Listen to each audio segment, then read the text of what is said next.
Buenas tardes a todos y a todas, a Ana Isabel y a Carmen también, y a todas las participantes. Esta tarde vamos a tener una sesión sobre la prevención del suicidio y las conductas autolíticas. Y Ana Isabel y Carmen nos van a ofrecer estrategias familiares en situaciones de crisis. Ana Isabel es psicóloga sanitaria con una destacada especialización en el abordaje de situaciones de crisis y emergencia, así como en terapia infantojuvenil y familiar. Su trayectoria profesional se ha centrado en el ámbito sanitario y social, interviniendo con NNAJ, no sé lo que es. Niños, adolescentes y jóvenes. Niños, adolescentes y jóvenes y familias en situaciones de riesgo.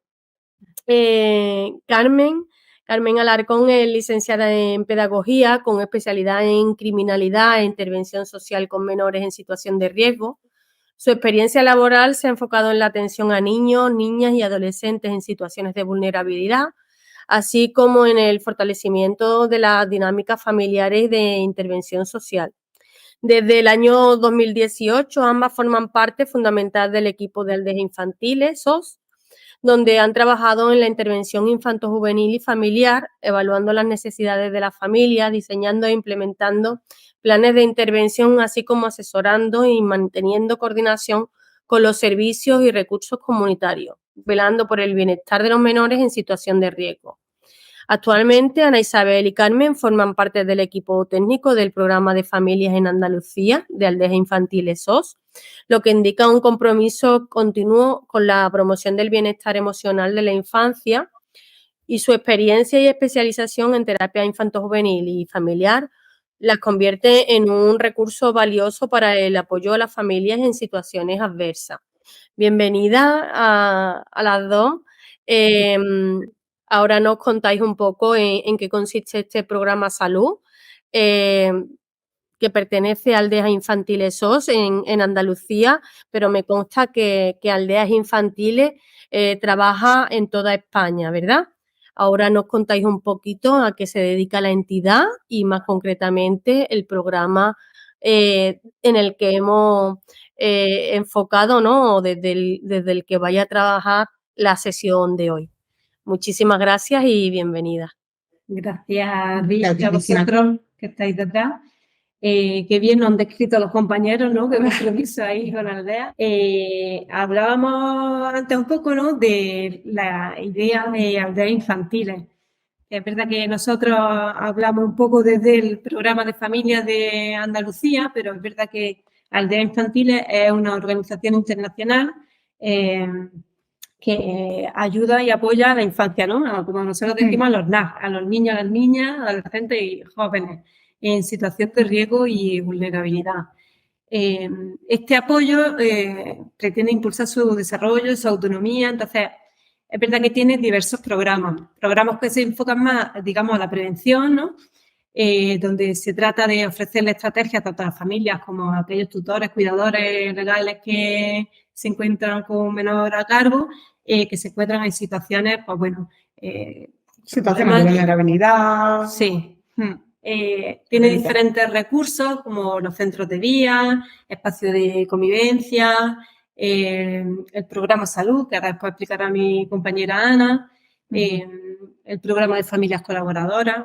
Después abordamos también el ámbito de la protección, donde, bueno, pues a lo largo de en España, lo que nosotros conocemos, ¿no? Concretamente en Andalucía, en Granada, tenemos centros de protección de menores, ¿no? Donde están aquellos menores que por diferentes circunstancias están tutelados por la Junta de Andalucía. Y por otra parte, tenemos recursos de dispositivos de mayoría de edad, ¿no? Programas de tutelados, digamos, estos menores cuando ya cumplen 18 años, ¿no? Y no hay posibilidad de reintegración familiar, o lo que se pretende es apoyarlos con unos recursos de autonomía, ¿no? Para que completen un poco su formación laboral, formativa y tal, pues hay diferentes dispositivos. Sí, se le hace ese acompañamiento al tránsito de la vida adulta. Sí. Desde diferentes programas. Efectivamente. Es verdad que, mira, estoy un poco refrescando porque no sé si hay de otras provincias, pero es verdad que en Madrid, en Cuenca, Zaragoza, Barcelona, Santa Cruz de Tenerife, Gran Canaria, ahí hay aldeas, sí, ¿no? Como centro de protección y, por tanto, alrededor pues se despliegan diferentes recursos, tanto de prevención como de mayoría de edad. En Barcelona también está. Y programas de familia, prevención, ahí también. Sí. El programa de familias que nosotros, digamos, formamos parte del equipo técnico de aquí de Granada, llevamos a cabo diferentes programas. Uno de ellos es el programa Salud en prevención. Otro de ellos es el programa de familias colaboradoras, aquellas familias que quieren colaborar con los menores que están en el sistema de protección como recurso de apoyo, ¿no? Y a ese trabajo que se hace con estos menores. Y, digamos, las intervenciones que se hacen a nivel familiar con los propios menores que se hacen en protección.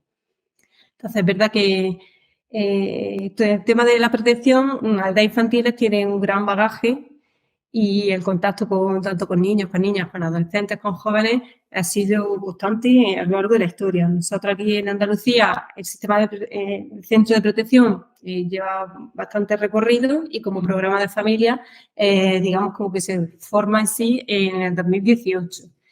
Esto no quiere decir que antes de 2018 no se interviniera con los menores, ¿no? Pero digamos con otra organización diferente. Pero sí que es verdad que ahora centrándonos un poco más en el programa Salud, del contacto con estos menores, ¿no? Con estos niños y estas niñas, tanto en los programas de prevención como los de protección, como estos niños, ¿no? Que ya están transitando hacia la vida adulta. Sí que detectamos, pues, al final son menores que viven situaciones adversas, son menores que en diferentes momentos de su vida, ¿no? Pues han pasado o situaciones traumáticas o, no sé, o tienen quizá un problema de salud mental asociado, ¿no? Y es verdad que esto está en auge. El tema de la salud mental, pues de repente está en auge.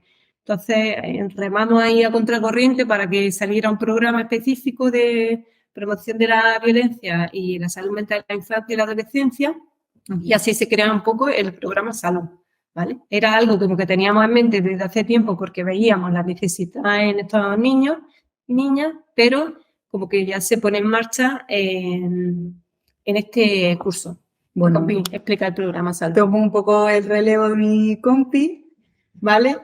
Explicamos un poco los servicios, cómo atendemos a la familia.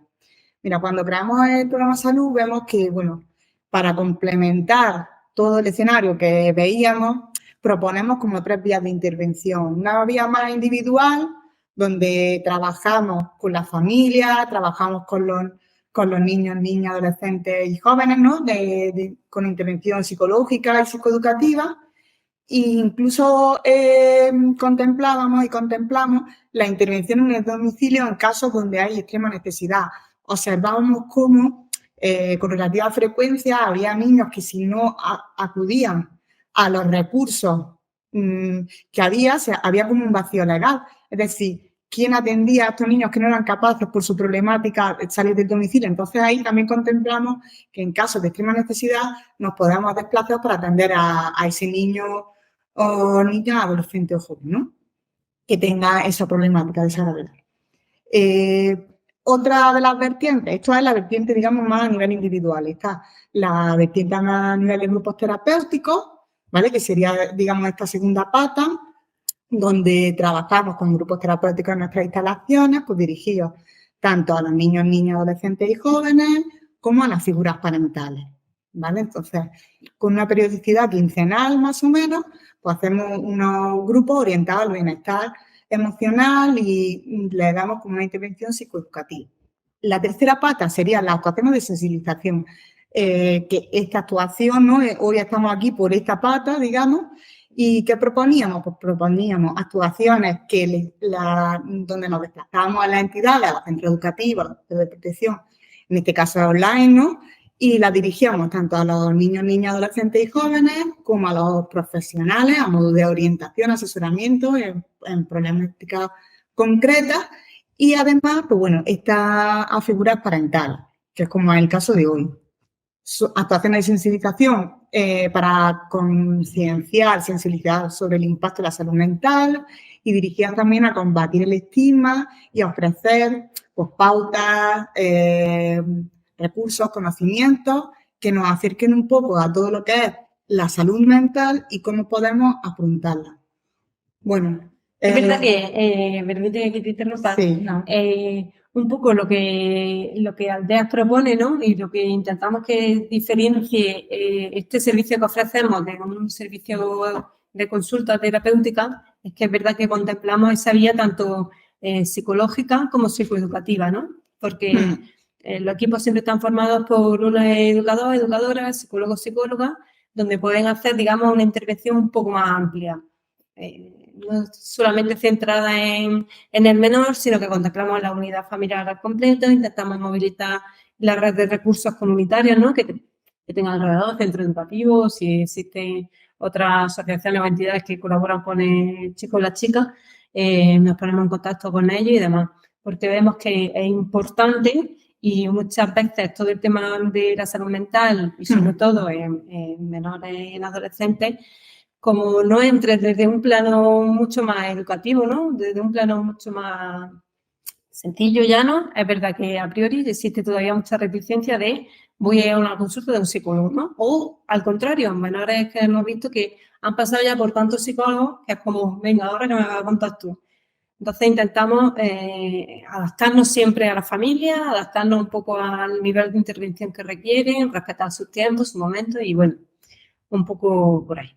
Sí, como comenta mi compañera, pues la población que nos encontramos, pues veíamos esta necesidad de hacerlo de esta forma, como bien ha explicado ella. Entonces, bueno, nos metemos ya en materia.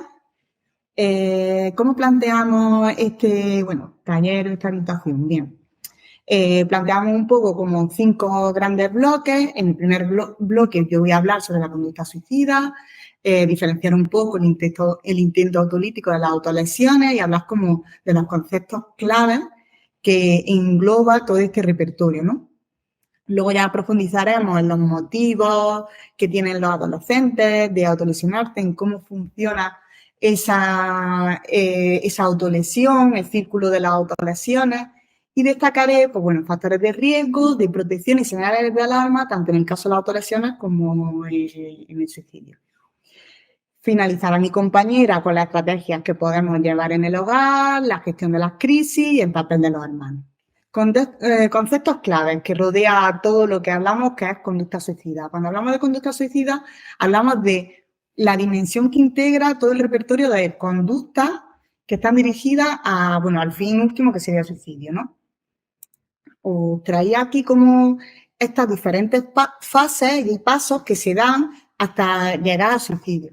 Sí que es cierto que, que en algunos casos puede haber un suicidio donde no se pase por estas fases, ¿no? Pero sí que se observa en los diferentes estudios como una progresión. Hay unos factores predisponentes, ¿no? Que están muy relacionados con los factores de riesgo, que luego hablaremos.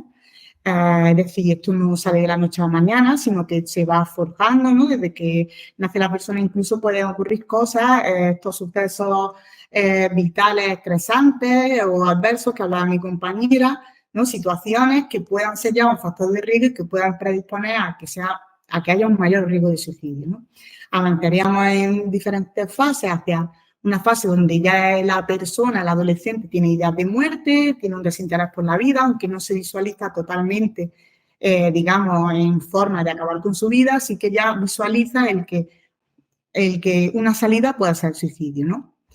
Ya en una segunda fase, digamos que ya empieza lo que hablamos como ideación suicida, que son todos estos pensamientos dirigidos a acabar de diferentes formas con su vida. Y sí que se iría avanzando cuando ya sí que existe una planificación, un plan estructurado que se llama. Es decir, ya estamos viendo un método, estamos viendo la forma, cómo, cuándo, ¿no? Digamos. Ya en las diferentes, digamos que ya el avance siguiente sería los intentos de autolisis, ¿vale? El intento de autolisis, que son al final un suicidio fallido, ¿no? Es lo que se confunde en muchos momentos con lo que llamamos conducta autolítica o autolesión. Pero bueno, esto ya lo voy a ir aclarando en la siguiente diapositiva. Autolesión, bien. Aquí os pongo como un concepto general, ¿no? Un concepto del más aceptado. Al final, es una acción lesiva intencional, ¿no? Que la persona lleva a cabo en contra de sí misma. En fin, lo que intenta es producirse un daño. Sí que señalar que suele ser de baja letalidad, aunque bueno, en un momento dado puede ser que vaya aumentando, y que es una conducta que por eso muchas veces a los padres, a las personas del entorno les es complicado, digamos, tratar o hablar, también porque es un tema tabú, ¿no? De naturaleza socialmente inaceptable, es decir, suele provocar rechazo. Es muy frecuente en autolesiones que se instale de forma crónica, ¿vale? Este círculo que explicaremos, vicioso, que explicaremos más adelante. Motivo de la autolesión suele ser para reducir estrés o malestar. Al final es un mecanismo de autorregulación que, aunque sea autodestructivo, tiene el fin último de regular, ¿no? Esas emociones. Al no tener unos recursos, pues se utiliza este mecanismo que, como veremos después, es que es muy eficaz de forma inmediata. Diferencia entre intento de suicidio y autolesiones. Bueno, se ha visto que hay una reacción muy significativa, una conexión muy potente. Es decir, en los diferentes estudios se ha visto que muy frecuentemente se presentan juntos los intentos de suicidio como las autolesiones. Esto no quiere decir que no podamos ver casos en donde haya presente autolesiones y no haya riesgo de suicidio, o al contrario, ¿no? Una persona que se suicida y no previamente se ha autolesionado. Sí que es cierto que aunque se contempla las autolesiones como un factor de riesgo para la conducta suicida, sí que es cierto que es como que lo que hablábamos, ¿no? En esta progresión sería a lo largo de los años cuando se ampliaría este riesgo. La diferencia fundamental es tanto esta letalidad, que suele ser más baja en la autolesión, como el fin último. Una es la muerte, del dejar de sufrir, otra es una forma de afrontamiento. Aunque esto ya lo iremos viendo, ¿no? Que esto estoy hablando a modo general. Bueno, la OMS desde el 2014 está recomendando, tiene una recomendación que es no diferenciar entre intentos autolíticos y un intento de suicidio. ¿Por qué? Porque realmente tenemos que tomar siempre en cuenta cualquier acto que sea dirigido a producirnos daño. Una vez que sea producirnos daño, hay que ver si hay un riesgo real de, bueno, en este caso como padre, el buscar ayuda de un profesional que valore la situación. Aquí os traigo un caso práctico un poco para ver que la letalidad es diferente al método, ¿no? No sé si, bueno, como hablábamos para ir avanzando y luego hablaremos más al final, os voy comentando, pero sí que os pido que reflexionáis un poco conforme voy hablando. La ingesta si yo hablo, por ejemplo, un chico, una chica que tiene una ingesta de fármacos con el fin de producirse daño, no sé, si lo pensáis, ¿qué sería? ¿Autolesiones, intento autolítico? No sé, si conocéis algún caso. Realmente, imaginaos, si yo voy avanzando y os digo, y si estoy diciendo que se toma 2 lorazepanes, ¿no? Un ansiolítico, 2 pastillas, 3 pastillas para un poco reducir ese malestar.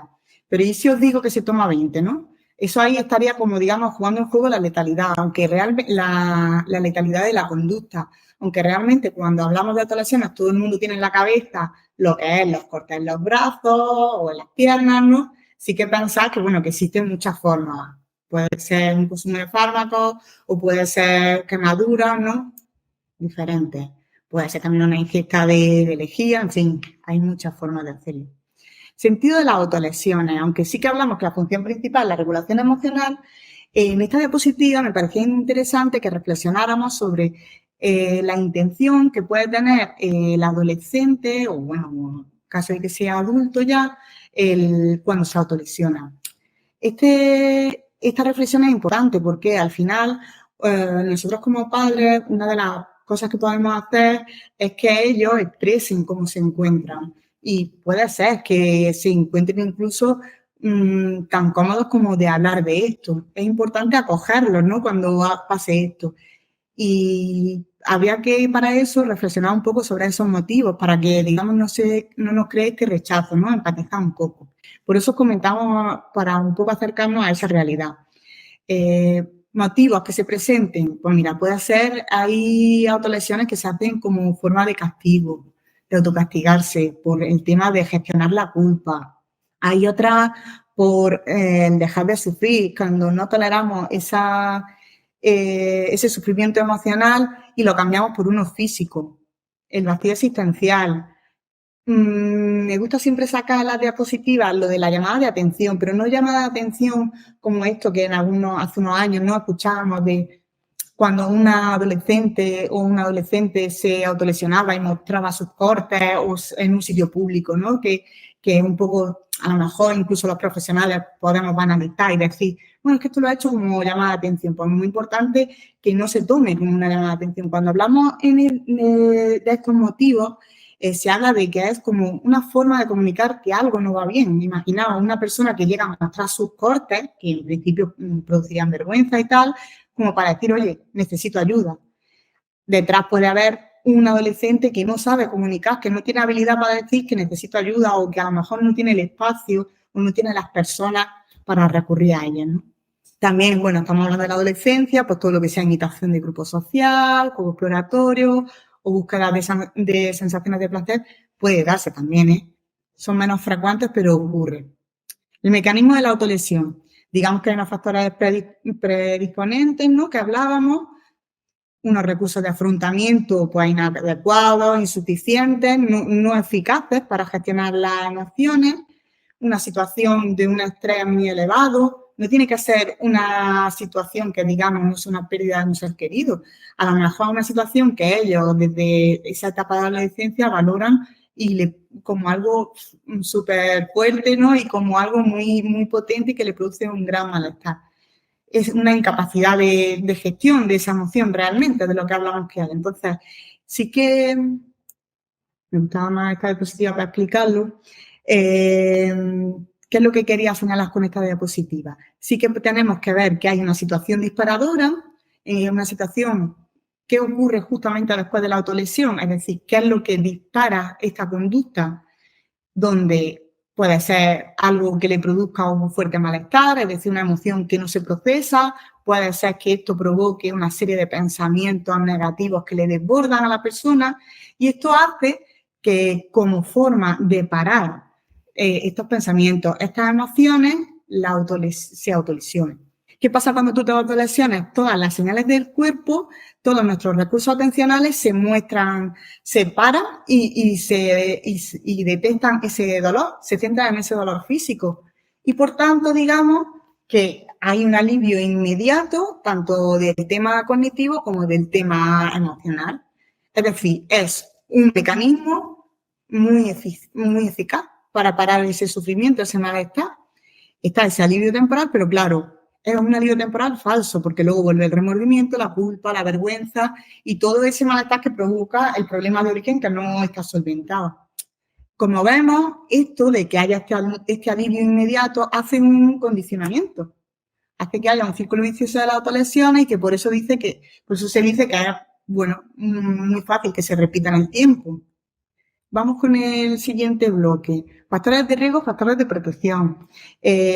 Cuando hablamos de factores de riesgo, factores de protección, nos referimos a condiciones que aumentan o disminuyen la conducta suicida o autolítica. Cuanto más factores de riesgo concurran, digamos que el nivel de riesgo aumenta.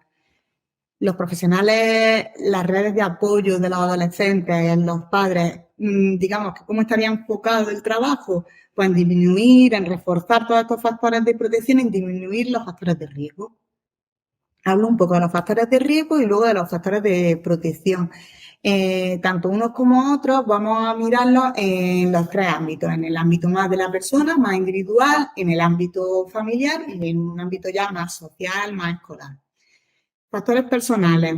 Lo estáis viendo en pantalla. Yo destacaría, pues bueno, ya veis, como primer factor de riesgo lo que hablábamos, el intento de suicidio previo, la presencia de autolesiones y luego esa dificultad, ese déficit que se ven en habilidades sociales, emocionales, una alta impulsividad, una baja autoestima. También suelen ser chicos que tienen baja tolerancia a la frustración. En muchos casos también hay presente una personalidad perfeccionista o de alta exigencia. por ejemplo, en los casos que están unidos a un TCA, un trastorno de la conducta alimentaria, se ve mucho. Y bueno, siempre va a estar en el fuerte malestar presente lo que hablábamos de un fuerte malestar emocional por ciertas circunstancias vitales que suele ser el disparador, ¿no? La adicción a las drogas, también hemos tenido casos de chicos, chicas en búsqueda de su identidad de género, ¿no? De que tienen una identidad de género no normativa o que se sienten en un cuerpo que no es suyo y entonces, bueno, rechazan este cuerpo y se lesionan, ¿no? Algo como más, digamos, ya no, pues el acceso a medios letales, ¿no? El acceso a medios letales, el que, por ejemplo, el chico pase una determinada hora solo en su casa, pues bueno, tendrá más probabilidad de cometer la conducta, que suele ser cuando buscarse la soledad, ¿no? Para autolesionarse, aunque hay excepciones. Y bueno, el padecer un trastorno mental es una conducta que aumenta cuando hay trastorno mental presente. Los factores familiares. Los antecedentes familiares, pues ya sea de suicidio, de haber sufrido una adicción a drogas, de haber sufrido también la presencia de patologías en el padre o la madre, y luego los relacionados con la historia de vida, víctimas de abusos sexuales o maltrato, cuando hemos tenido un periodo en una familia desestructurada, presencia de violencia intrafamiliar, incluso en momentos, ¿no?, que vemos chavales que han tenido una etapa de su vida donde hay una carencia de cuidado o negligencia. Esto no quiere decir que en todos los chicos, hay chicos que se autolesionan que no han padecido ninguno de estos factores de riesgo, pero estamos hablando que una vez presente esto, aumentaría el riesgo, ¿no?, de suicidio. El entorno social. Lo más importante, el aislamiento social. Cuando no hay una red de apoyo, que también, ¿no?, lo señalaba al principio, por eso, Carmen, ¿no?, la importancia de las redes de apoyo. Tenemos muchos casos en el servicio de chicos que a lo mejor que tienen un fuerte desarrollo sociocultural y presentan autolesiones. Por ejemplo, chicos que han vivido en su país de origen con los abuelos paternos o maternos y que en plena adolescencia, cuando hasta a lo mejor 8 años sin vivir con sus progenitores, vuelven a estar con ellos en un sitio con una cultura diferente, sin ningún tipo de red de apoyo, sus amigos se han quedado en su país de origen y bueno, en este periodo de adaptación, pues ya dependiendo de si se adapta o no, pueden aparecer esta serie de conductas y de cuadros. Pensar que además suelen ser en un periodo de plena adolescencia, de búsqueda de identidad, etcétera.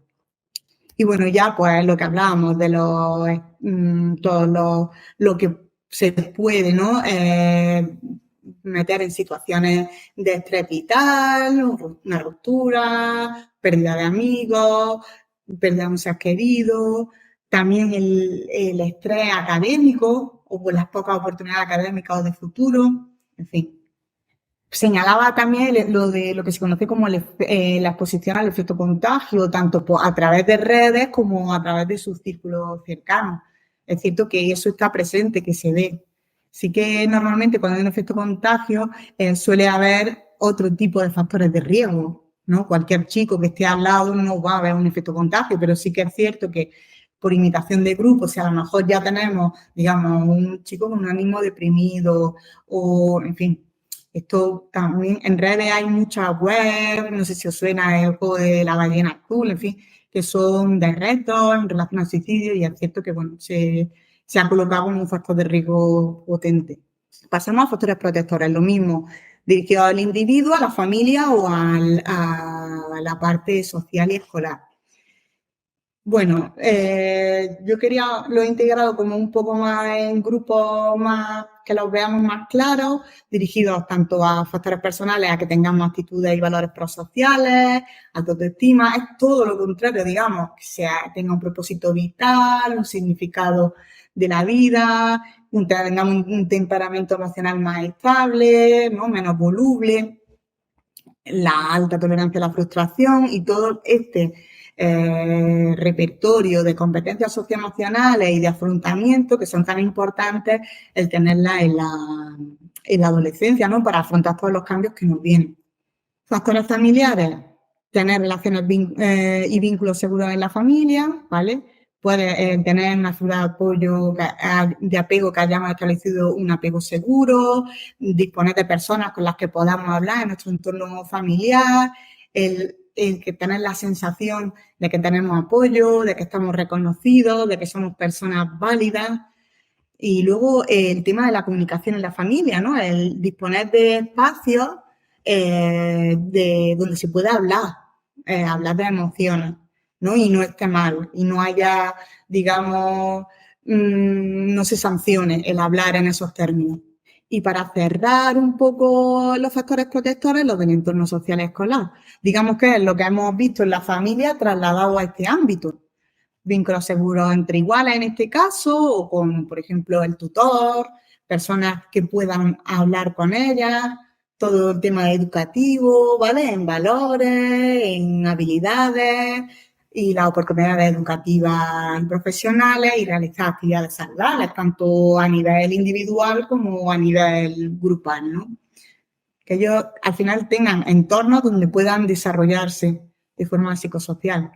Bueno, aquí os traía la ecuación de Albi, que es algo con lo que hemos trabajado históricamente en Aldea, y al final es señalar, ¿no?, cómo esta ecuación lo que sitúa es los factores de protección en el numerador y en el denominador los factores de riesgo, y es un poco cómo se relacionan, cómo interaccionan, ¿no?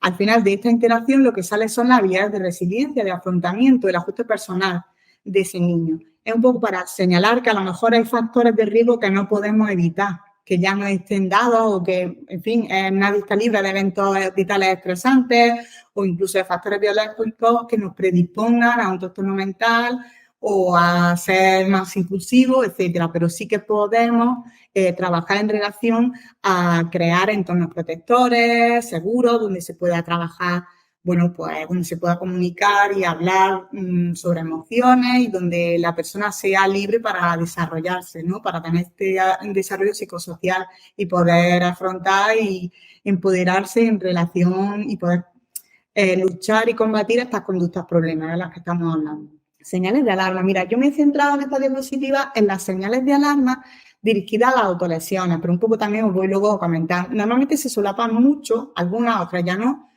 y digamos que he dividido para que fuera un poco más asequible en señales físicas, conductuales, emocionales y contextuales, y os voy a ir un poco poniendo en situación.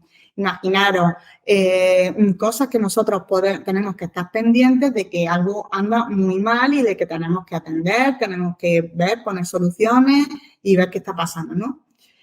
Puede ser las más obvias, cicatrices, cortes, quemaduras, ¿no? A lo mejor lo típico es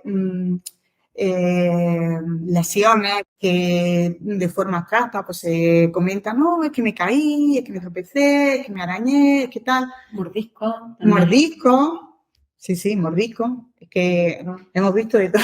Mordisco. Sí, arrancarse los pelos, que siempre vamos a arrancarse matojos de me rasco. Sí.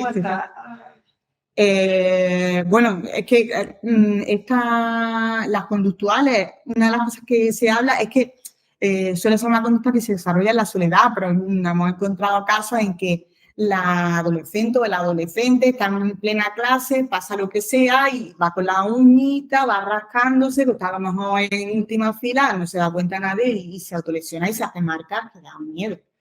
Entonces, bueno, normalmente lo frecuente es que haya accesorios para ocultarlo, pueden llevar ropa inadecuada con el tiempo, ¿no? Una sudadera y a lo mejor pleno verano. También puede haber entre sus enseres personales, pues, un tema de cuchillas, etcétera, pero que ya te digo que pueden ser con las manos, o sea, que puede ser un arañazo, puede ser el arma letal, pueden ser las manos, así que, en fin.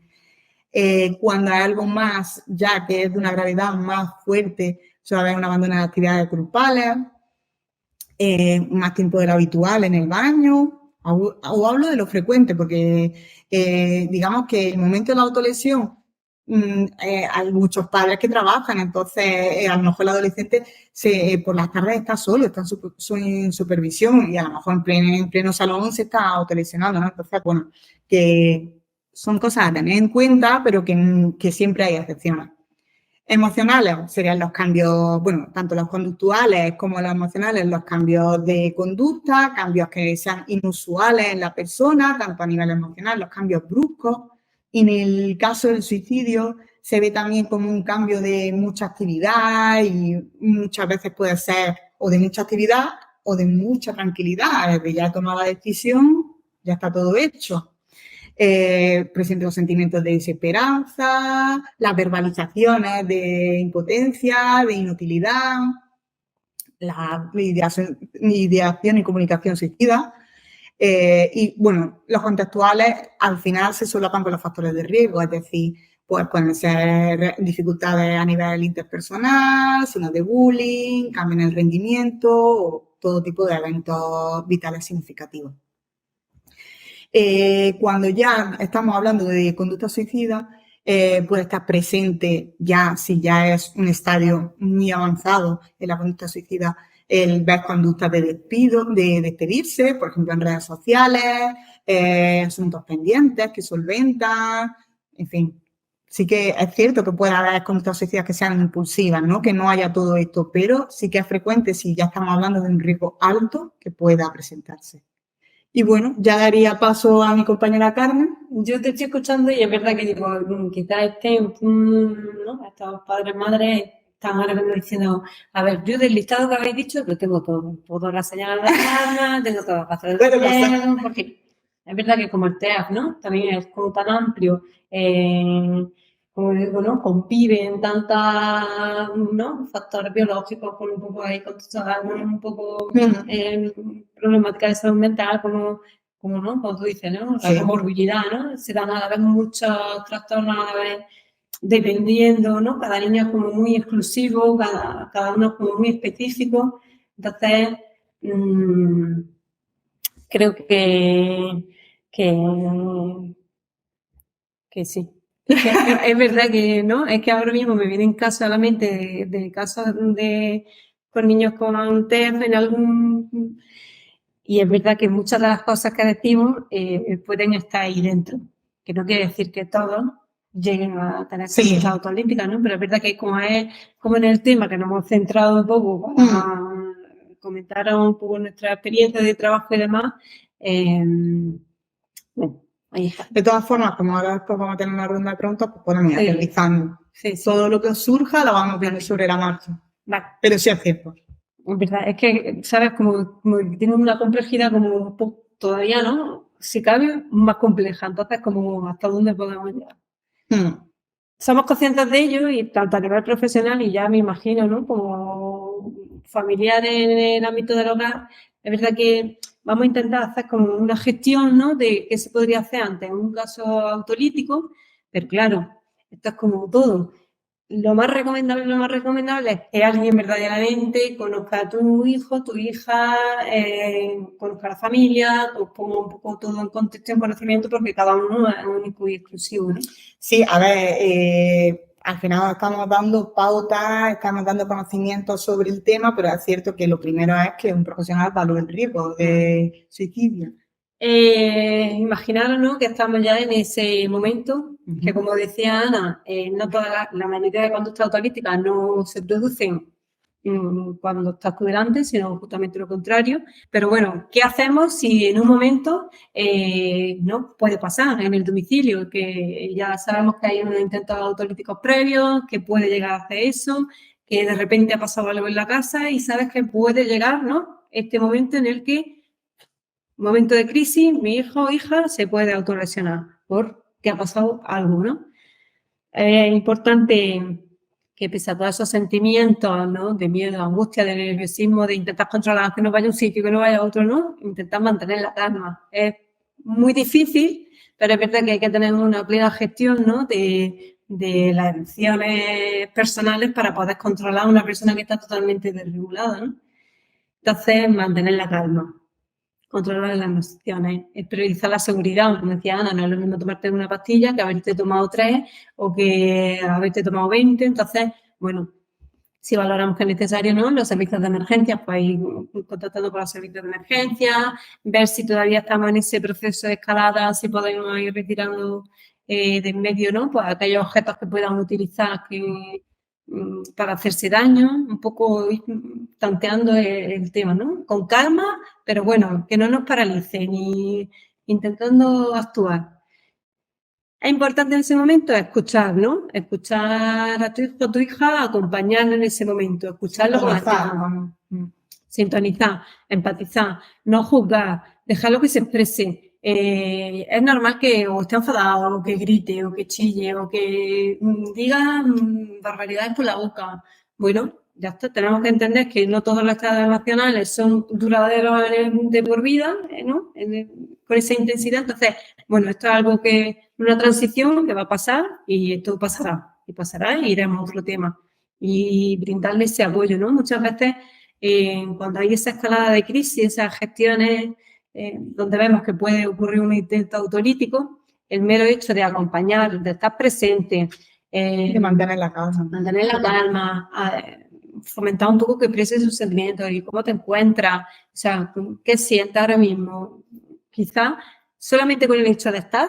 ¿Qué necesitas? ¿Qué necesitas? ¿Cómo te puedo ayudar?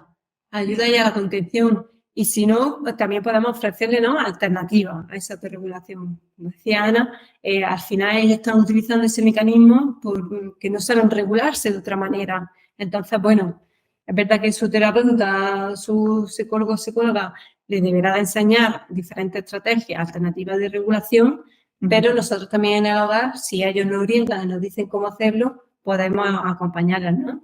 O bien simplemente eso, identificando, venga, pues cuéntame cómo te sientes, validar, ¿no?, sus emociones, que muchas veces tendemos a quitarle importancia, no te preocupes, que esto va a pasar, y que tener un poco cuidado, ¿no?, ahí es lo que se dice, o acompañarlas con el tema de la respiración, ¿no? Si hay todo esto, si hay previo entrenamiento y hay una conexión fuerte. Claro, también lo que decía Carmen, al final, si estáis, también habéis tenido sesiones con el terapeuta, también recordarle, bueno, ¿y cómo lo trabajas con quién? ¿Cómo tal? ¿Cómo te puedo ayudar? ¿No? Un poco, también cuando hablamos le distraemos un poco la atención. Sí. Y ahí ya la emoción va bajando, los recursos atencionales los estamos desviando hacia otro lado. También decíamos, ¿no?, a través de, digamos, de la tensión y relajación muscular, ¿no? Simplemente con que te dé las manos y apriétame más fuerte, y ahora yo te voy a apretar, y apriétame tú, y estar un rato conteniendo, ¿no?, y haciendo la devolución de esa fase también puede ayudar.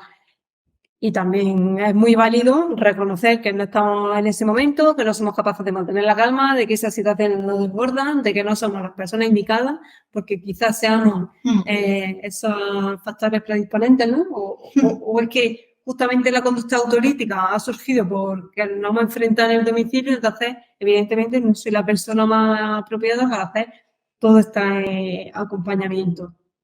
Entonces, por eso decimos que al final pedir ayuda a un profesional, que alguien te oriente, porque hay que entender que todo esto forma parte de un proceso y que ha pasado esto, pero que hay muchas cosas, ¿no? Hay detrás muchas estrategias que enseñarle a este menor, a esta menor, y mucho trabajo, ¿no?, digamos, detrás para poder entrar en toda esa gestión. ¿Qué no hacer? Cosas que hemos visto nosotros, no ignorar el problema. No pasa nada, si es que eso sí una vez, porque lo ha visto ahí con otro, pero eso ya no va a hacer más, ¿no? O opinamos, o juzgamos, o... Sí, muchas veces el disparador puede ser una situación que nosotros valoremos como vaya tontería, ¿no? Pero al final hay que ponerse un poco en el lugar de nuestro hijo o hija, que puede ser que sea adolescente y, bueno, que es el fin del mundo. Entonces, al final, el ignorar no suele ayudar, ¿no? No ayuda. Como decíamos, es que al final es como empatizar en esa situación, tener en cuenta que esto forma parte de un proceso, ¿vale? Que es que si tuvieran otro mecanismo de regulación, no utilizarían esta estrategia, pero como no tienen ese mecanismo, pues utilizan esta estrategia porque es mucho más fácil controlar un dolor físico que un dolor mental, ¿no? Un dolor... Entonces, claro, recurro a estos mecanismos para aliviar ese malestar.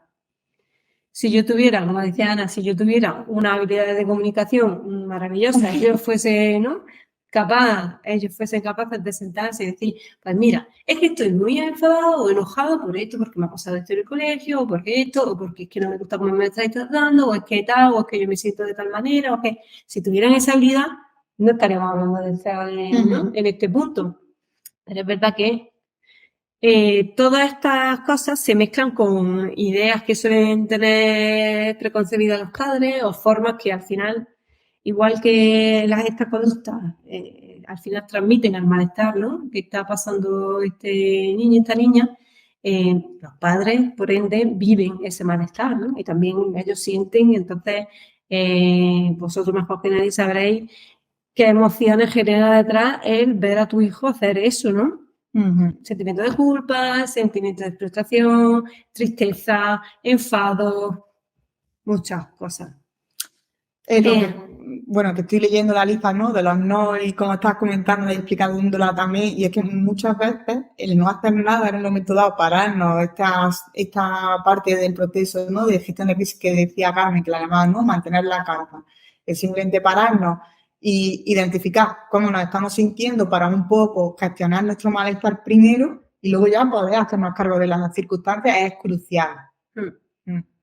Pero que hay cosas frecuentes que pasan y que las vemos. Es que se castiga a un niño porque es que como se ha autolesionado le he dicho que hasta que no deje de cortarse no va a salir a la calle. Hay cosas que pasan de prométeme que nunca más en la vida va a volver a autolesionarte. O a ver, enséñame, ¿qué te has hecho? Pues claro, ante el desconocimiento y ante la necesidad de es mi hijo, ¿cómo lo ayudo? Pues establecemos diferentes mecanismos que muchas veces no son los más adecuados en estas circunstancias, ¿no? Porque tampoco nosotros tenemos un repertorio de recursos como padres. Y luego lo que decía, ¿no? Al final no tomes en consideración que esto es una llamada de atención, ¿no? Que sí, que podrá ser una llamada de atención, pero lo que te está pidiendo es ayuda por un malestar que no está sabiendo gestionar. Vale, esto como que ha pasado toda esa crisis, ¿no? Vale, entonces yo intento hacer todo esto y ahora y después, ¿qué pasa? Porque después la vida sigue, el mundo continúa, ¿qué hago yo? ¿Qué actitud tomo? ¿Cómo va? Esto al final es como un trabajo también que requiere por parte de los padres, los cuidadores, en el que esa actitud de apoyo, de diálogo, de escucha, de comunicación, de empatía, al final es una actitud que hay que adoptar para todos, no solamente en ese momento político, sino en todo el proceso de comunicación. Cuanto más esto no se puede, sobre todo la autólisis, no se puede convertir en un tema tabú, porque de lo que no se habla no se puede intervenir, de lo que no se habla no se puede reducir ese estigma. Mi hijo es algo más que una persona que se está cortando, va mucho más allá de todo eso. Entonces, yo tengo que poder hablar de eso con naturalidad, con conocimiento y un poco... Sí, recordamos los factores de riesgo, al final uno de ellos era el que no tenga espacio para comunicar, el que tenga esa dificultad para expresar ayuda, para pedir ayuda o para expresar sus emociones. Entonces, ya hacemos mucho creciendo de ese espacio para que él o ella se pueda expresar, ¿vale? Es cierto que aquí nos encontramos, como dice mi compañera, pues con el estigma asociado a la enfermedad mental, al suicidio, esas ideas preconcebidas que todos nos hemos criado en ellas, pues o que hay una llamada de atención, en fin, que si hablamos del suicidio, algo muy frecuente no es como que se produce este efecto contagio, todo lo contrario. Se ha demostrado que el poder hablar con libertad, sí, hombre, no nos va a poner, pero el poder hablar con libertad, el ofrecerle esa calidad, ese calidez que como padres podemos, como madres, ofrecerle a nuestro hijo, pues va ya a mejorar el problema, ¿no? A lo mejor no vemos unos resultados inmediatos, pero sí que estamos plantando semillitas para que el problema se vaya reduciendo, ¿no? Se vaya solventando. Vale. Entonces, ¿qué hacemos? Ya sé qué actitud tengo que tener, ya sé un poco manejar esto, ¿qué se puede hacer? Ojalá tuviera varita mágica para muchas cosas, pero la verdad es que no existe ninguna varita mágica, sino es momento de, venga, vamos a sentarnos y vamos a hacer como un plan de actuación familiar que nosotros le llamamos, ¿no? Un plan de actuación en crisis, un plan... Al final es un espacio en el que yo me voy a sentar con los miembros de la unidad familiar, Si previamente me tengo que sentar solamente con mi pareja, me siento con mi pareja y luego ya lo trasladamos al resto de la familia o no sé, ya en función de cada caso, ¿no? Pero es verdad que es el momento de sentarnos, de primeramente analizar cómo nos sentimos cada uno en esos momentos, en esos episodios, quién asume qué, digamos, como ir declarando un poco todos estos episodios, como decíamos, identificar todos esos factores de riesgo que hay, todos esos factores de protección, intentar cubrir ahí un poco ¿En todo. qué situaciones será eso? ¿Qué emoción no puedes gestionar? Y no solamente plantearlo, sino, vale, yo planteo este plan, vale, ya sé, lo hemos repartido todos como usted, qué momento, de qué forma, quién va a asumir que vamos a intentar fomentar por otro lado los factores de protección con actividades, con esto, con lo otro. Está yendo su terapeuta para que le enseñe también diferentes estrategias, vale. Vale, tenemos el plan, hay que llevarlo a cabo, hay que hacer un seguimiento de ese plan y ir parando y viéndolo, ¿no? Detenidamente, ¿no? Poco a poco. Aparte de eso, como decíamos, ¿dónde podemos revisar ese plan? ¿Cómo se puede generar ese espacio donde compartir? Importante, nosotros rescatamos al final, le llamamos la asamblea familiar, ¿no? Pero ese espacio en el que se crea... Es un espacio seguro, ¿no? Sí. Que creamos. En el que puedes sentarme con los diferentes miembros de la unidad familiar y entonces comentamos. O bien se comenta sobre el suceso que ha podido pasar, sobre otros diferentes, pero bueno, rescatar esa comunicación y cuanto más fuerte sea esa comunicación, más tranquilos, ¿no? Más seguros nos encontramos en ese ambiente, mayor capacidad de actuación vamos a tener, ¿no? Es importante también cuando hacemos las asambleas familiares que haya predisposición. Claro. Hay veces que no es el momento de hacer una asamblea, una vez que ya se ha contenido, hay que buscar también el momento. Hacer una asamblea familiar obligado es complicado también. Sí, y la realidad es que con estos niños, con las niñas, con los adolescentes, con los jóvenes, la reticencia de decir, mira, yo como padre, como madre, ¿no? Qué buena voluntad he tenido, voy a sentarme aquí con mi hijo y mira qué tal, hoy yo me lo he currado y tal, y tu hijo es un témpano, o tu hija, y aquello no hay manera de traspasar, y esto dice, pero bueno, ¿qué ha venido esta mujer a contarme ahora? Yo lo que quiero es escapar de aquí. Entonces, es verdad que la ayuda de un profesional en esos espacios te puede ayudar a mediar un poco en toda esa situación y que se vaya generando ese espacio, ¿no? Muchas veces tendemos también, ¿no? A focalizar la terapia psicológica solamente en el niño, porque es como el que tiene la conducta problema, ¿no? Pero al final la familia es el motor y es el engranaje que hace que todo gire. Si nosotros, que es importante que este niño se la atienda, ¿no? A nivel individual. Pero si también intervenimos con la familia, por eso siempre rescatamos la importancia de que las familias se involucren, de que estén presentes, de que estén presentes y que tengan esa conciencia de decir, venga, vamos a crear este espacio donde hoy va a servir para tratar una conducta autolítica, pero es que si no va a servir para tratar que se ha comido los yogures de la nevera, pues si no es que va a servir para ver que ha cogido la toalla del otro en casa, no sé, que puede servir para muchos aspectos. Sí, es importante que las asambleas familiares tampoco se centren solo en eso, porque al final es contraproducente. Al final agobiamos y creamos rechazo, ¿no? Es lo que decimos, aparte que la autolesión es una cosa que ha pasado, pero mi hija alrededor es un ser potencial. No, y normalmente es como, digamos, la punta del iceberg, ¿no? Debajo hay muchísimas cosas que se podían no ir valorando. En el plan de actuación familiar, a lo mejor una actuación es que papá o mamá salga de la habitación 10 minutos, respire, le meta los guantes a un cojín, que quiere decir que muchas veces, yo sí que lo he rescatado en la otra diapositiva, el autocuidado, ¿no? Para yo poder atender y cuidar, tengo primero que cómo estoy yo. Ahí también el plan de actuación pues se ve, bueno, cómo hemos reaccionado cada uno, cómo nos vemos, a lo mejor hay conductas que uno, si hay dos figuras parentales, uno está más preparado, se encuentra mejor, o igual a lo mejor por el momento en que se encuentre vital, ¿no? Hay alguien más preparado, en fin, todo eso se dialoga y se acuerda. Que otro aspecto que queríamos rescatar, ¿no? Cuidar el bienestar de los padres. Sabemos, habréis tenido sesiones de autocuidado tan importantes y en un tema de las autolesiones yo creo que también, ¿no? Un poquito más. Y separarte, ese reconocer qué sentimientos y emociones están generando en mí que mi hijo, mi hija haga esta conducta, ¿no?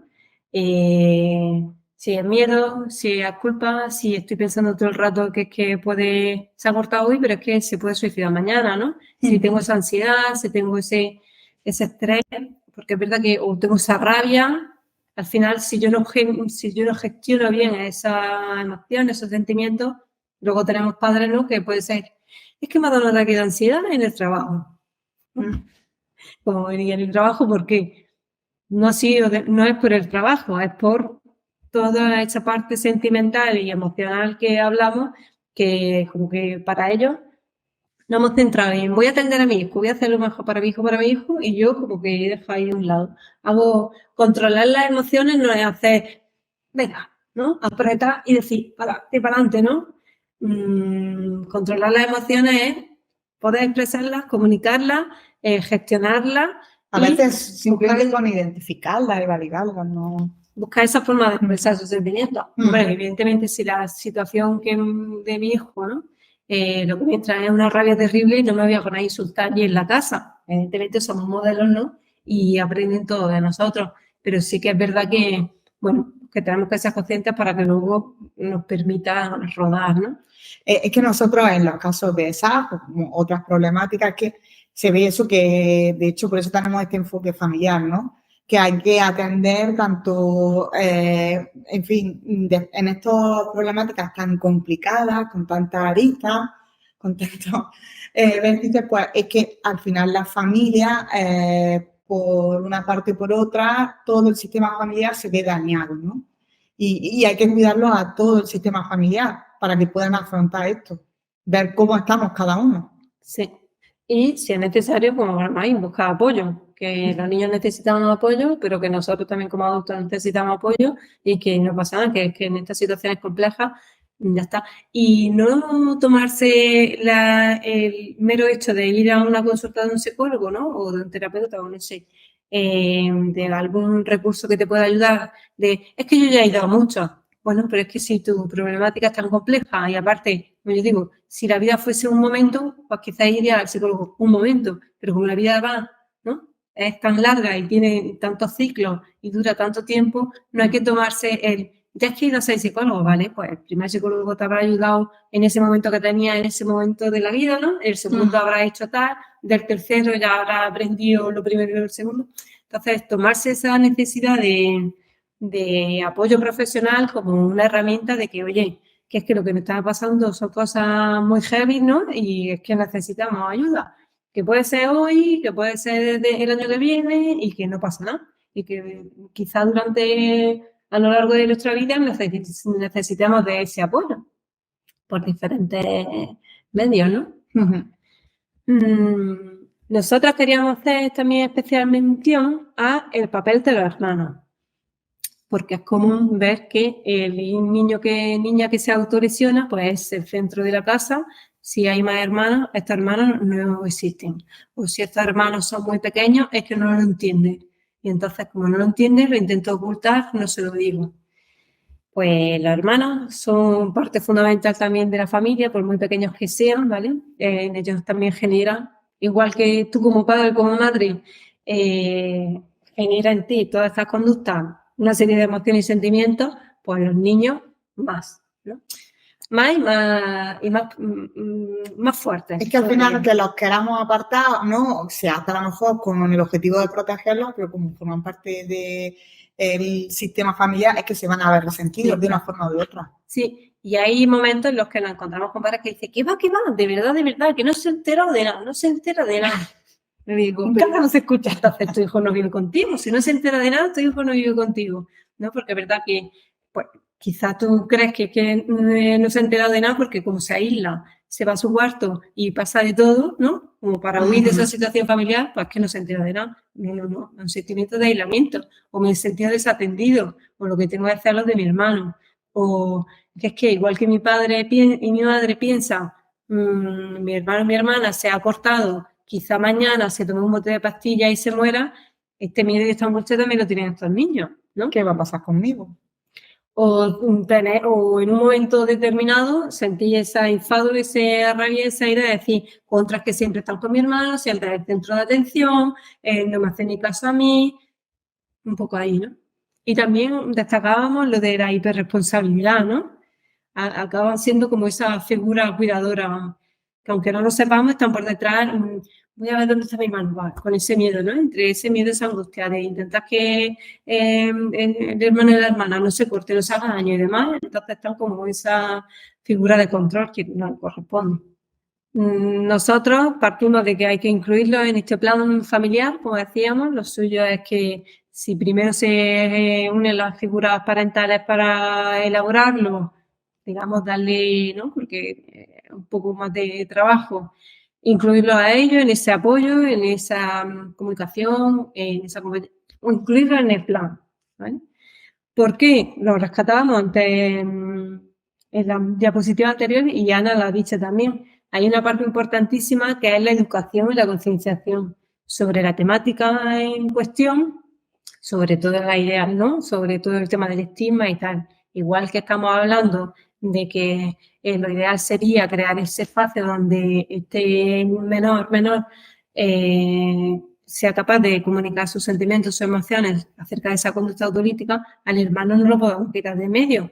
Este hermano tendrá que ver que es natural poder hablar de eso, que son momentos, que son mecanismos de autorregulación, que son estados que pasan, que son transiciones, que esto no es durante todo el tiempo, ¿no? Sí, porque es que al final es lo que decía, lo rescataba en otra diapositiva tú, es que el modelado está. Claro, es que al final lo ven. Están aprendiendo todo el tiempo. Claro, y ser conscientes también de que no expresen que lo están sintiendo mal porque tienden más a aislarse, a pasar, a huir, no quiere decir que no generen en ellos todo ese tema de sentimientos, ¿no? Todos esos sentimientos más negativos. Entonces, ayudarles mediante actividades deportivas, saludables, algo que les motive también a ellos para un poco aliviar esa gestión emocional es buena, ¿no? Y hablamos también de mantener la normalidad en el sentido de mantener una rutina. Hay sucesos, hay familias que se paralizan ante un suceso así y entonces ya me paralizo, al día siguiente ya no hay familia, no hay vida, todo gira en torno a la autolesión, no hemos olvidado de nuestra rutina, ya nos levantamos todas las horas que queremos, No ya, vamos ni yo voy al parque, ni a darnos una vuelta, nada, ni vamos a trabajar, ni vamos al colegio, ni vamos a ningún sitio, ni todo es como que... Se nos olvidan los cumpleaños.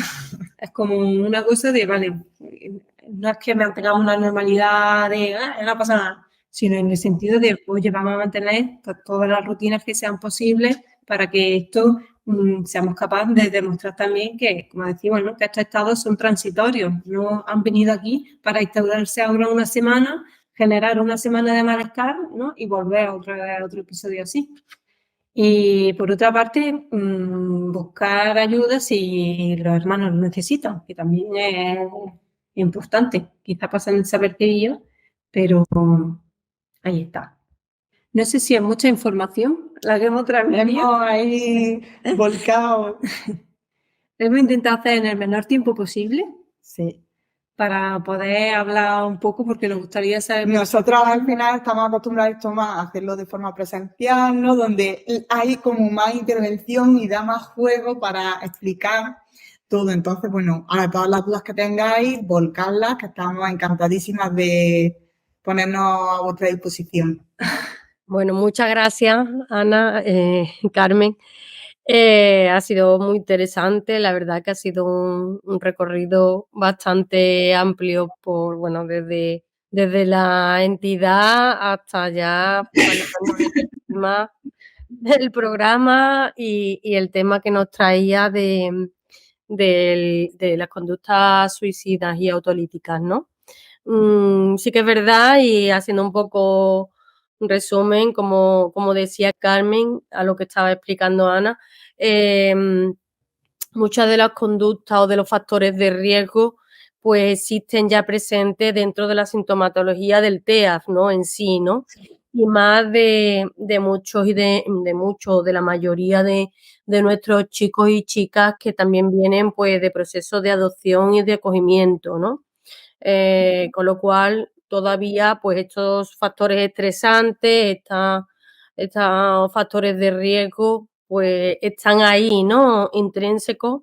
No quiere decir que eso conlleve a que tengan pues este resultado, ¿no? De una ideación autolítica, pero sí que es verdad que hay que tener un poquito más de visión, de estar encima, ¿no?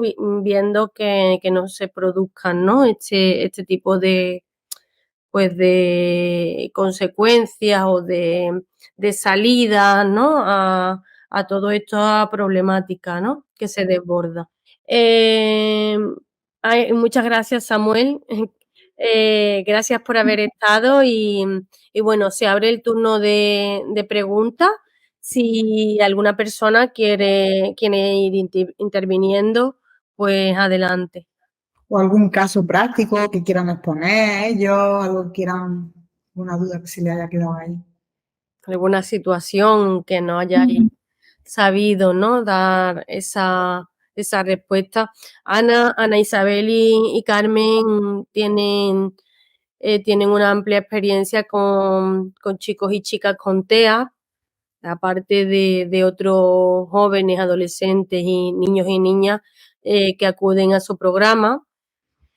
Pero bueno, también han trabajado con personas afectadas de TEA, ¿no? Y muchas de las situaciones que se habrán encontrado pues serán similares, ¿no? A las que podamos, las familias que estáis aquí, pues preguntarle, ¿no? En una situación concreta. Hola. Sí, hola Marta. Sí, hola. Mira, quería preguntaros, bueno, a mí me interesaba sobre todo si teníais grupos que funcionaran para los chicos. Bueno, mi hija tiene 22 años, o sea, que ya no es adolescente, ya es una joven. Se ha estado relacionando hace bastante tiempo. Ahora está buscando otros caminos que tampoco son muy saludables. Entonces, por si también les sirve a otras familias de apoyo, como que si existe algún sitio donde ella está haciendo terapia ahora mismo, pero siempre me pareció que el tema grupal era un punto de apoyo muy importante para estos niños, para que vean que no están solos, o sea, que hay más niños que les pasa lo mismo, ¿no? Y bueno, un poco eso, ¿dónde podemos recurrir? Bueno, mi hija, así como yo, hemos recorrido una larga lista de profesionales y de hecho ella ya está harta ya de eso. Entonces, ¿de qué manera enfocar el tema? Vamos, las autolesiones son los granitos que empiezan por un mosquito y luego terminan siendo, bueno, una roncha enorme que no para, ¿no? Hasta ahí ha llegado ahora. Mi miedo, por supuesto, es que siga más. Pero bueno, pero que hasta ahora es solamente miedo. No se ha provocado. Entonces, fundamentalmente era si hay grupos de apoyo y dónde se puede recurrir. Marta, porque quizás no, mira que hemos intentado condensar toda la información, pero es imposible. Nosotros estamos en Granada, Málaga y Jaén, ¿vale? En Málaga y en Granada sí tenemos grupos terapéuticos activos, pero en Jaén actualmente no. Bueno, yo estoy en Sevilla, o sea, que ni ninguno de los tres, pero sí de vez en cuando vamos a Málaga a visitar a la abuela, o sea que verás, ¿qué podría hacer? La esencia de un grupo terapéutico es un poco la continuidad, ¿no? La visita esporádica está muy bien, pero el poder continuar con el grupo. Claro, sí, no, la idea es que si existe un grupo y además que esté, porque ya se suma un problema más, que es que tenga voluntad de hacerlo. Claro. ¿no? Porque cuando es pequeño tú medianamente puedes orientarlo, obligarlo, en fin. Pero ya cuando tiene 22 años se empieza a hacer bastante difícil. Lo puedes orientar, pero normalmente los grupos paralelos que tiene, o sea, los grupos de su propia edad o mayores, que es peor, pues pueden llegar a ser mucho más convincentes que el grupo de familiar, ¿no? Sí, La verdad es que desconocemos en Sevilla cómo puede ir el no funcionamiento. funciona. Si hay alguna otra entidad que pueda ofrecer este servicio. Porque sí que pensé que ese grupo de apoyo es fundamental. Tener eso. Marta, Claro. si quieres mañana ponte en contacto conmigo y lo ¿Cuál es comentamos. tu teléfono? Sí, Lo pongo en el chat. ¿Vale? Vale, perfecto. Vale. perfecto. Muchas gracias. A ti, Marta. Nuria, ¿querías participar? Sí, bueno, yo respecto a lo que estaba comentando Marta, que yo pienso que lo importante, aparte de que encuentren grupos de apoyo, que sí que es verdad que no les sienta bien ver que no les pasa solo a ellos. Yo tengo una hija de 25 años ya. Hemos pasado por los granitos que se convierten en una perforación petrolífera y hemos pasado por cortes y cortes graves en piernas, en brazos, en el abdomen, o sea, pero al final todo estaba conectado con malestares. Y en el momento en que ella ha podido expresar que la preocupaba, que la hace sentir mal, pues esto ha cesado. Entonces yo pienso que lo que nos decía es que lo importante es poder compartir, poder encontrar, que muchas veces no lo saben expresar, ¿eh? Pero qué es lo que les está haciendo sufrir. Y ella al final, esto que comentabais de que es un malestar mental, que al final prefieren tenerlo físico, me lo llegó a verbalizar una vez. ¿Sí? Es que estaba sufriendo tanto que ya no podía más. Y así es una forma de pararme. O sea, me lo dijo con todas las palabras. Ahora ella desde hace 2 meses, no, ya vamos para 3, entró en julio, le ha sido adjudicada una plaza residencial en un sitio con unas instalaciones fantásticas. Ella estaba en un taller, estaba en casa y en un taller ocupacional, donde ella consideraba que no encajaba. De tener una cara como un mapa, en estos momentos tiene una cara de porcelana, o sea, se ha recuperado de todo y reconoce que está más tranquila. Y aún así, en la residencia, el otro día cuando vino de fin de semana, nos trajo 4 hojas escritas. Lo dice yo, es que ya le he dicho a la psicóloga que me expreso mejor por escrito. Y llevaba 3 hojas escritas de los temas que la preocupaban. Y como la preocupaba, pues que la abuela se está haciendo vieja y que tiene miedo de que se muera. O sea, bueno, había explicado ahí. Entonces yo pienso que es sobre todo lo importante que es ir a la causa, eso que ellos a lo mejor no saben expresar, o que hay problemas que les hacen un mundo, o un problema con el novio, o lo que sea, ¿no? Qué buen trabajo, ¿no? Que ya llegue hasta ese punto de poder escribir, expresar y comentarlo así totalmente. Sí, gracias Nuria por compartir tu experiencia, que como lo ha expresado muy bien Nuria, al final el tener un mecanismo para expresar ese malestar, ¿no? Esa comunicación, el tener una red de apoyo, un espacio donde ella pueda comunicarse, es que es fundamental, es fundamental. La idea no, ¿cómo decimos? Espera, que ahora mismo me queda así un poco. No intentar que esa conducta no se repita, ¿no? Sino que deje de necesitarla, ¿no? No, es que deje de existir el motivo para que se repita. A ver, nos hemos encontrado con muchas situaciones, lo hemos podido hablar. A mí, por ejemplo, lo que me funciona mucho es salir a caminar. O sea, cuando tiene algo, si quiero que hable, más que interrogar, es salir a caminar, porque entonces se abre sola. Y entonces ella termina contando espontáneamente pues aquello que le está preocupando. Que digo que no es fácil llegar a estos chicos, pero bueno, que ya digo, al final, cuando cesa la causa, pues te das cuenta que cesan las autolesiones. Ya digo, realmente pues ella tenía en el taller ocupacional pues actividades que la estresaban, el día a día ya le pesaba, había retos que no sabía cómo cómo gestionar y bueno, pues terminaba, ya digo, desde momentos pues que yo que sé, con discusiones con el novio, cosas de estas, que se había hecho lesiones más graves, a esto que comentaba Marta del tocarse la cara hasta llegar a hacerse marcas ya profundas, ¿no? Y en estos momentos es que nada, tiene una cara perfecta. No quiere decir que vuelva a venir otro episodio, ¿eh? Que no estoy en eso de hoy, ya está todo arreglado. No, la vida la vida tiene muchas vueltas y pueden venir otras ocasiones, pero que sí que es verdad que bueno, cuando cesa la causa, al final la persona está tranquila o encuentra canales de expresión más adecuados y puede parar de hacer. Pues Nuria, me ha encantado esa asamblea familiar en movimiento. Muchísimo. Eso de encontrar el espacio caminando la familia, para mí también, vamos, coincido contigo. ¿Más preguntas o alguien que quiera compartir su experiencia? Enhorabuena, Nuria. Gracias. Ahí estamos todos luchando.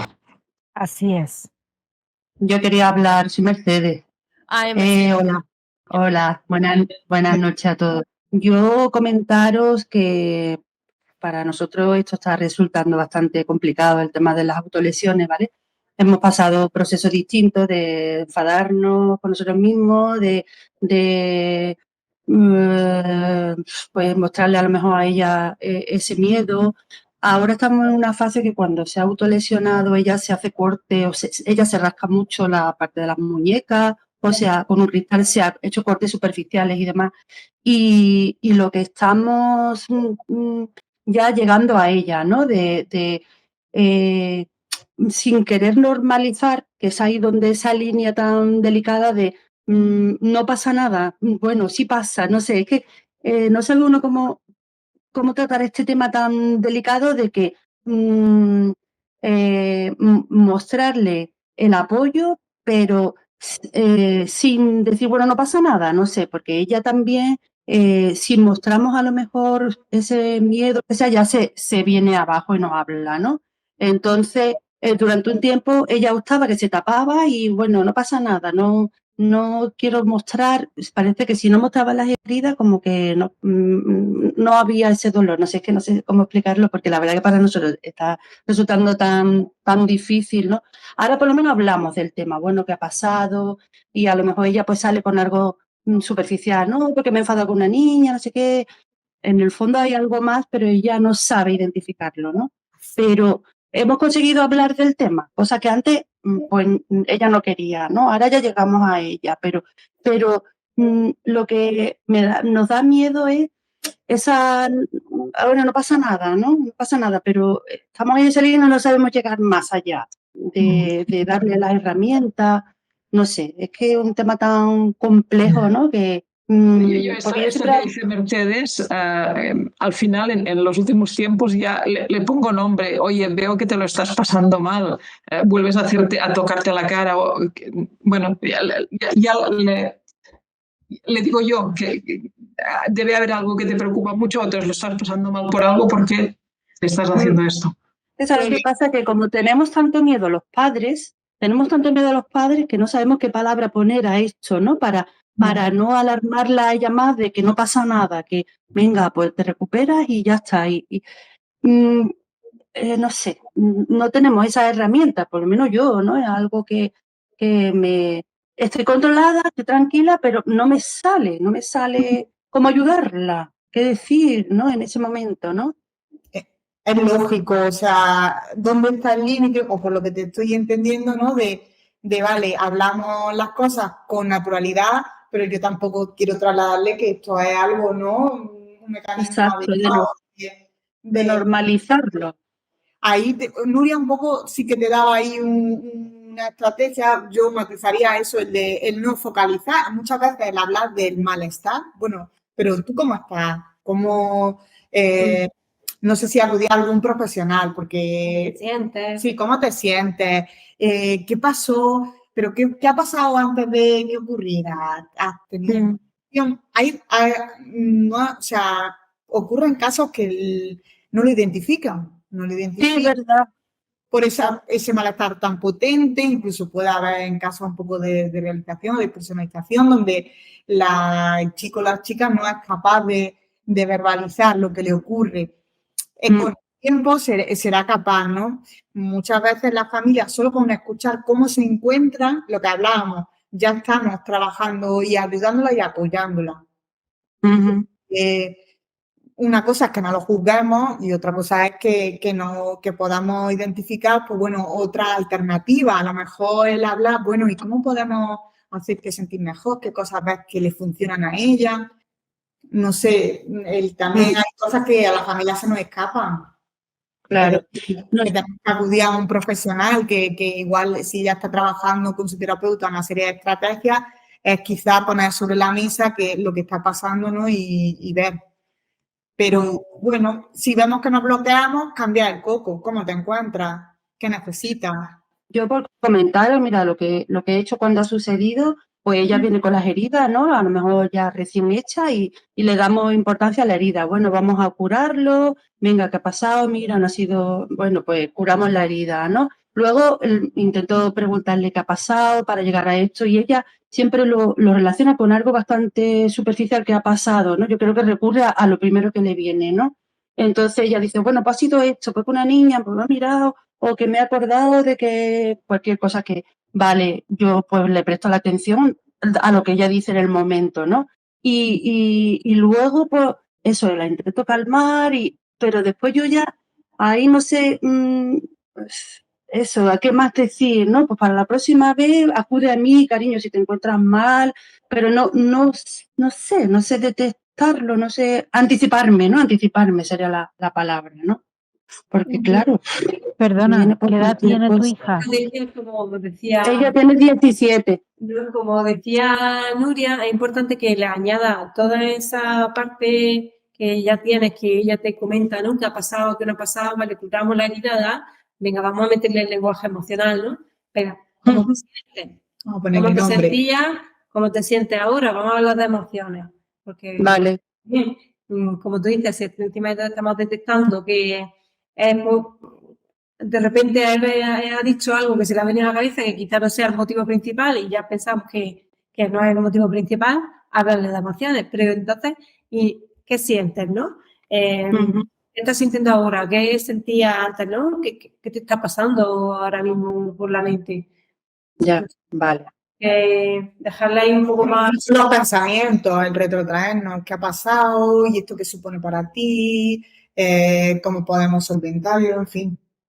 Vale. Ella lo que pasa es que luego cuando se autolesiona, luego se queda atascada mucho con las heridas. Mirar a las niñas que me van a preguntar, qué le digo, cómo voy a clase mañana. Ahí se queda mucho tiempo atascada. Y eso le genera después mucha ansiedad. Ya vamos, pues bueno, venga, ponte mañana una camiseta larga, o mira, tengo aquí yo qué sé, buscándole un poquito la solución a esa angustia que ahora le ha generado lo que se ha hecho, ¿no? Que es como la pescadilla que se muerde la cola, ¿no? Sale de un problema, pero se mete en otro, de qué digo, y en fin. Sí, ¿no? Pero y esas relaciones, si no se producen delante vuestra, es verdad que es difícil encontrar como esa parte para reducir el daño, ¿no? En un momento, a lo mejor en ese momento no, que tú estás hablando, pero quizás luego cuando hayan pasado unas semanas también el valorar hacer un plan de actuaciones que depende de qué circunstancias se den, e incluso y por qué no intentamos que cuando te encuentres así salgas de clase me llames, en fin, se podrían ver diversas también cosas alternativas que darle. También el hecho en sí de que ella ya te comente ya un paso. Muchas veces lo que hablábamos, vamos a pensar también en hacer el autocuidado en otra cuestión, es decir, ella tiene grupos donde se encuentre bien, ¿no? Porque me dices que está como relacionado con el tema social, actividades donde ella pueda desarrollarse, donde ella pueda sentirse, porque hay veces que hay grupos que son a los que están expuestos nuestros hijos que son muy negativos para ellos, entonces quizás también darle otro tipo de contexto y entorno donde se encuentren bien, ya estamos mejorando el problema. Y muy importante también, te lo digo por rescatar, que seguro que hay muchas cosas, aunque tú ahora mismo no las identificas, que haces bien, ¿vale? Ya.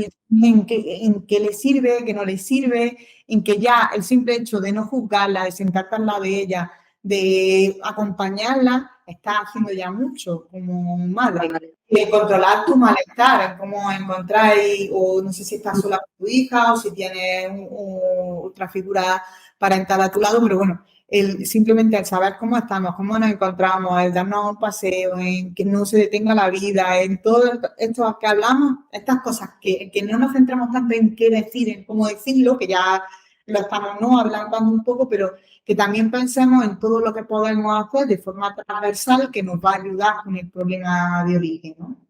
Vale. Sí, porque lo curioso es que ella se autolesiona y luego viene a buscarme, a decirme qué me ha pasado. Eso ya es muy positivo. ¿Sí? A ver, que digo que eso ya es muy positivo, que acuda a ti, que no lo oculte, que esté dispuesta a hablar. Vale, vale, vale.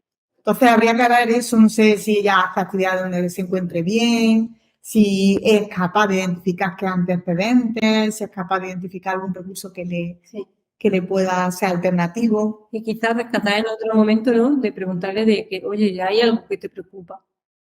Aparte, que sí que está muy bien ese intento en ese momento en el que ella viene y te lo enseña, pero aparte de eso, ¿no? Hay algo que te preocupa, cuéntame cómo te sientes, un poco que se sienta escuchada, ¿no? Y que vea que, vale, que esto está pasando por algo. Y entonces sabemos que es que algo le está preocupando, algún malestar tiene. Entonces tenemos que intentar un poco averiguarlo, ¿no? De acuerdo.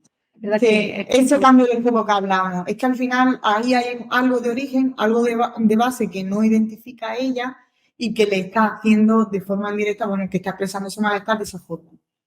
Entonces, claro que trabajar en ese origen, pues, a través de los factores protectores, a través de ofrecerle estos espacios, estos entornos, y por otro lado, pues bueno, alternativas de afrontamiento, que es lo que hace hay un esquema general, ¿no?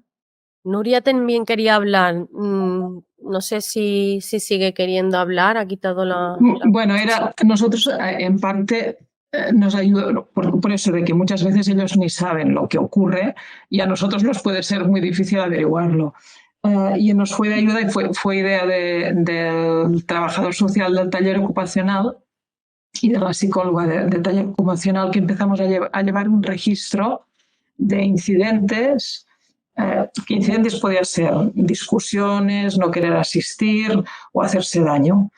Y al final terminamos averiguando pues, que había un rechazo que ella no sabía expresar o no quería expresar a una actividad que hacían y también en una determinada época nos sirvió para descubrir que había problemas con el chico con el que salía.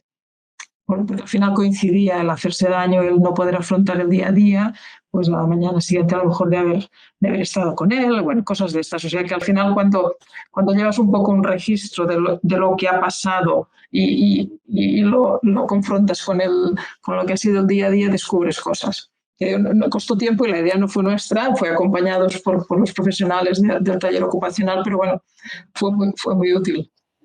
Sí, nosotros cuando trabajamos en terapia, lo primero que se hace cuando se valora las circunstancias es entregarle, que rescataba mi compañera las diapositivas, ¿no? El papel y el compromiso de la familia, porque es muy importante el hacer ese registro de esas situaciones disparadoras, ver qué emociones aparecen, qué circunstancias, cuáles son las consecuencias, el antes y el después, ¿no? Para situar. Y a lo largo de esos registros lo que se ven son los patrones y de ahí puede salir. Pero claro, ahí quiero decir, es lo que comenta Nuria, hacer esto desde sin conocimiento sí que nos puede ayudar, pero siempre aconsejamos que haya un profesional acompañando para ese tipo de cosas. Gracias, Nuria, por tu aportación. ¿Alguna pregunta más? ¿Alguna persona que quiera intervenir con su experiencia? ¿No? Bueno, pues yo creo que si no, vamos a dejarlo aquí. Un placer, sí. Seguiremos ampliando la información a través de estos Conecta y esperemos contar con aldeas infantiles en muchos más momentos, ¿no? Sabemos que está en toda España, que vosotras estáis en Andalucía, pero hay más delegaciones de aldeas infantiles en varios puntos de España y quizás pues bueno, se pueda hacer algún tipo de colaboración y demás que nos pueda acercar pues a más profesionales, ¿no?, de vuestra red de trabajo. Agradeceros a Ana Isabel y a Carmen pues la sesión de hoy. En el chat ya están poniendo también, dándonos las gracias por esta estupenda sesión. Bueno, es muy importante, ¿no?, la prevención. Desgraciadamente hemos tenido casos de chicos y chicas con TEAF que han llegado a cumplir desgraciadamente, ¿no?, esa voluntad, ¿no?, de quitarse la vida.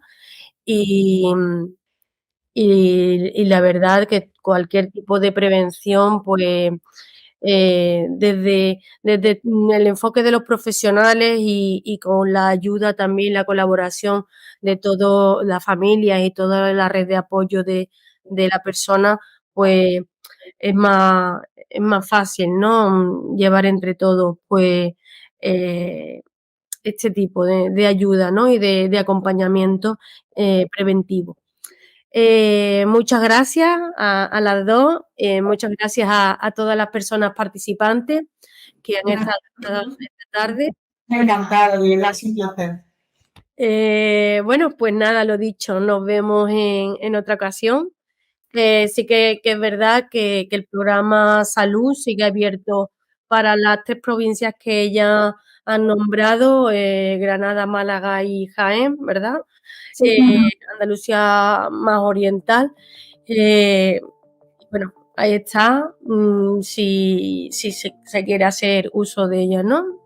Los demás nos conformamos con la sesión de hoy. Muchísimas gracias y Gracias. Muchas gracias. Muchas gracias. Hasta luego. hasta luego. Gracias, adiós. Hasta luego.